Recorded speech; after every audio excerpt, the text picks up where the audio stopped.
An accident or some kind of vehicular emergency can happen to anyone at any time. That is why it is important to know what systems are in place that can be a life-saving measure. Our Haley Johnson spoke with a 911 dispatcher who says these detections happen more than you think. An automated crash detection system on your cellular device or vehicle will alert 911 dispatchers that you have just been in an accident.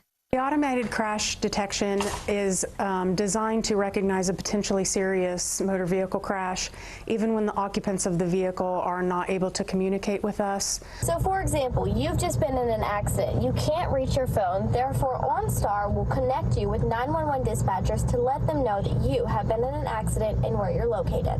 And they can even connect us through their speakers to talk to the occupants of the vehicle if they are able to communicate with us.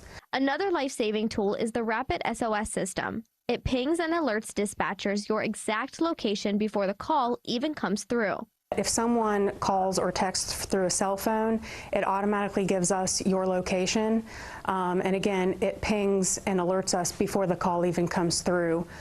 It's so accurate that if you're pacing, I'm following your pacing. You can see on the screen a dot will pop up where we called 911 to test it out. It then will show the exact location of where I'm standing in the building. With that said, your location and emergency will pop up before it rings into 911.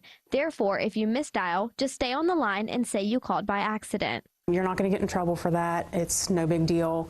We would much rather you stay on the line, because if we call you back and we don't know what's going on, we will send police, fire, and EMS to your location.